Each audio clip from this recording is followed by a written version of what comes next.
The next application of calculus that we want to look at involves the second derivative and inflection points. In particular, we're going to be looking at the idea of diminishing returns. So, first thing we need to establish is what is diminishing returns? So, the first derivative of a function tells us about the rate of change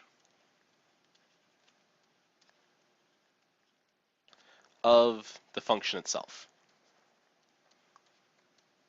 So it tells us when is our function increasing, when is it decreasing, if it levels out for an instant or more. The second derivative, since it's still a derivative, talks about rate of change, but the second derivative tells us about the rate of change of the first derivative. So the first derivative is the rate of change of the original function. Second derivative is the rate of change of the first derivative. Or another way to say that is, the second derivative tells us about the rate of change of the rate of change.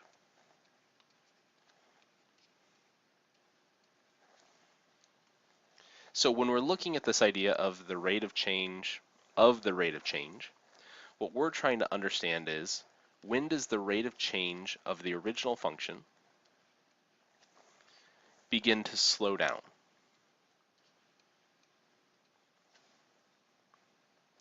So we can tell based off the first derivative, or we could infer that the first derivative of this function would be positive across this entire interval. From 0 to 12, our function is increasing, so the first derivative would be positive.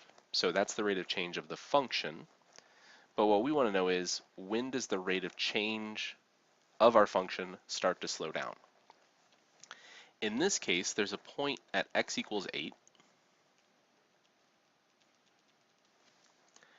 where we have an inflection point. So the concavity of our graph changes. So initially we have a curve that's concave up, and then it starts changing to be a curve that's concave down.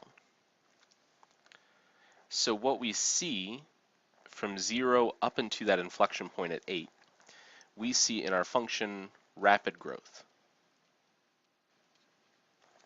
So we see some very fast increase in our function. After that point, that inflection point, our function is still increasing, but we start to see slower growth. So we hit this point, our function is still increasing, but at a slower rate than before.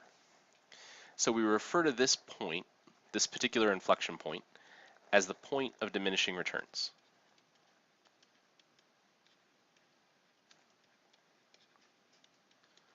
So it's the point that tells us where our function, the rate of change of our function, changes from positive to negative, meaning that rate of change is starting to slow. So what's important to keep in mind is that this does not mean that our function starts to decrease.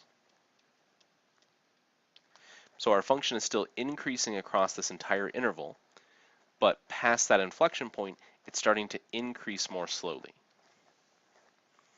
So once we pass the point of diminishing returns,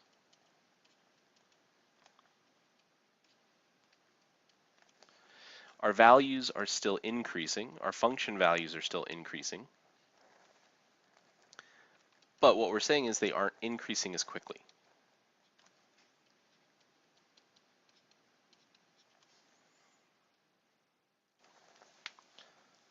So the point of diminishing returns, as we said above,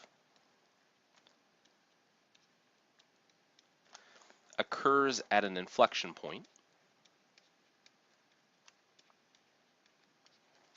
where the second derivative changes from positive to negative.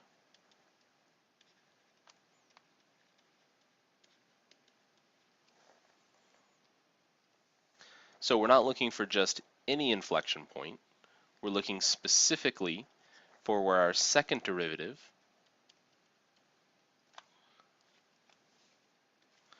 would change from positive, so concave up, to negative, indicating it's concave down. By finding that inflection point where we get that specific change, we have an inflection point, and more specifically, we have a point that represents the point of diminishing returns.